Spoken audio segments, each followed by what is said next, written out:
ରାମ ଅବତାର ଚତୁର୍ଥ ମୂର୍ତ୍ତିର କାରଣ। ବିଷ୍ଣୁ ଓ ଶେଷଦେବ ସର୍ବଦା 2 ଜଣ ହୋଇ ଜନ୍ମଲାଭ କରନ୍ତି, କିନ୍ତୁ ଏଥର 4 ଜଣ ହୋଇ ଜନ୍ମ ହେବାର କାରଣ କ'ଣ?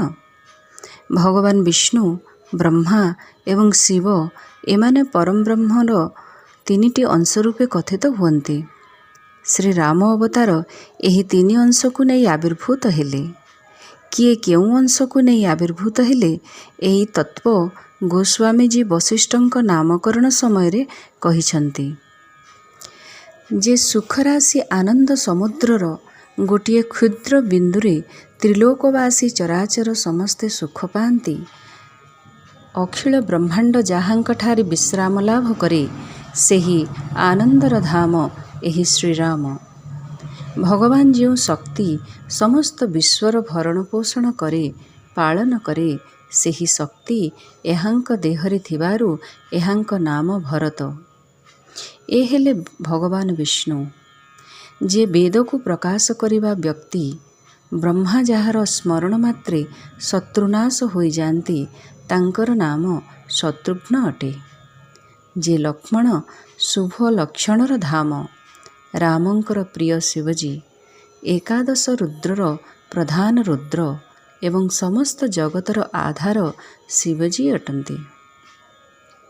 ଭକ୍ତ ଶିବଙ୍କର ଅଂଶସ୍ୱରୂପ ଏହାଙ୍କ ଉଦାର ନାମ ଲକ୍ଷ୍ମଣ ଅଟେ। ଏଠାରେ ଲକ୍ଷ୍ୟ କରିବାର କଥା, ଶତ୍ରୁଘ୍ନ ଯଦିଓ ଲକ୍ଷ୍ମଣଙ୍କଠୁ ସାନ, ତଥାପି ବ୍ରହ୍ମା ରୂପୀ ଥିବାରୁ ଲକ୍ଷ୍ମଣଙ୍କ ପୂର୍ବରୁ ଏହାଙ୍କ ନାମକରଣ ବଶିଷ୍ଠ କରିଛନ୍ତି। ସତ୍ୟଗୁଣୀ ଲୀଳାକାରୀ ବିଷ୍ଣୁଙ୍କ ଅଂଶରୂପୀ ଭରତଜୀ, ତାପରେ ରଜୋଗୁଣୀ ଲୀଳାକାରୀ ବ୍ରହ୍ମାଙ୍କ ଅଂଶରୂପୀ ଶତ୍ରୁଘ୍ନ ଏବଂ ତମୋଗୁଣୀ ଲୀଳାକାରୀ ରୁଦ୍ର ଅଂଶ ବ୍ୟକ୍ତି ଲକ୍ଷ୍ମଣଙ୍କ ନାମକରଣ ଠିକ୍ ରୂପେ କରାଯାଇଛି। ଏହି ରୂପେ 3 ରୂପୀଙ୍କ ନେଇ ଅନାଦି ଅନନ୍ତ ରୂପୀ ଭଗବାନ ଶ୍ରୀରାମଚନ୍ଦ୍ର ଅବତାର ଗ୍ରହଣ କରିଛନ୍ତି। ଶ୍ରୀ ରଘୁନାଥଜୀ ମର୍ଯ୍ୟାଦା ପୁରୁଷୋତ୍ତମ ରୂପେ ଦିବ୍ୟ ଗୁଣ ଧାରଣ କରି ତଥା ବାତ୍ସଲ୍ୟ, କାରୁଣ୍ୟ, କ୍ଷମା, ଶରଣତା, ଦୟା, ସର୍ବଜ୍ଞାତା, ସର୍ବଦର୍ଶିତ୍ୱ, ସର୍ବନିୟାମକତ୍ୱ ଗୁଣ ସାଥେ ସାଥେ ଲୋକଧର୍ମ ସମ୍ପୂର୍ଣ୍ଣ ଆଦର୍ଶ ଉଦାହରଣ ଦେଖାଇଛନ୍ତି। ଗୋସ୍ୱାମୀଜୀ ଏହି ରୂପେ 4 ବିଗ୍ରହଙ୍କ ଜନ୍ମତତ୍ତ୍ୱ ବ୍ୟାଖ୍ୟାନ କରିଛନ୍ତି।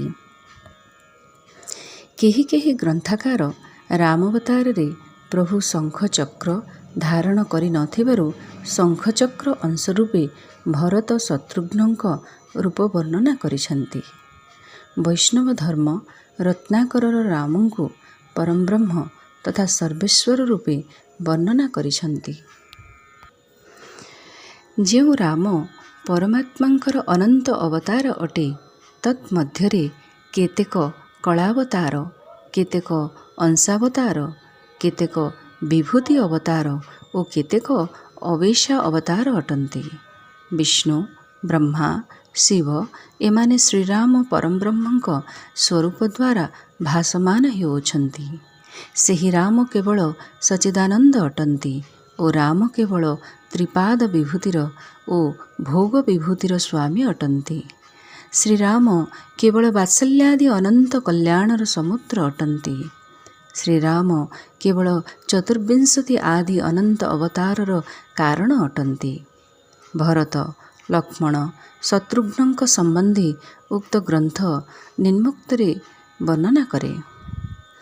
ଅକାରାକ୍ଷର ସମ୍ଭୂତଃ ସୌମିତ୍ରୀ ବିଶ୍ୱଭାବନଃ ଉକାରାକ୍ଷରଃ ସମ୍ଭୂତଃ ଶତ୍ରୁଘ୍ନ ಸೈಜಮಾತ್ಮಕ ಪ್ರಜ್ಞಾತ್ಮವಸ್ತು ಭರತೋ ಮಕಾರಾಕ್ಷರ ಸಂಭವಃ ಅರ್ಧಮಾತ್ರಾತ್ಮಕೋ ರಾಮೋ ಬ್ರಹ್ಮಾನಂದೈಕ ವಿಗ್ರಹ।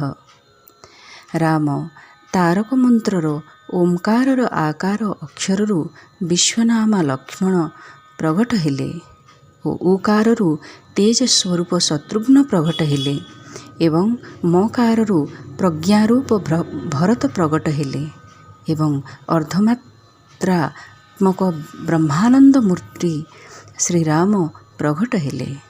ଏହିପରି ଓମ୍କାର ରୂପ ଶ୍ରୀରାମ, ଲକ୍ଷ୍ମଣ, ଶତ୍ରୁଘ୍ନ ଓ ଭରତ ଏହି ଚାରି ବ୍ୟୁହ ରୂପ ବୀଜରେ ଅଛନ୍ତି। ଏମାନେ ମୁମୁକ୍ଷୁମାନଙ୍କର ଉପାସନାର ଯୋଗ୍ୟ ଅଟନ୍ତି।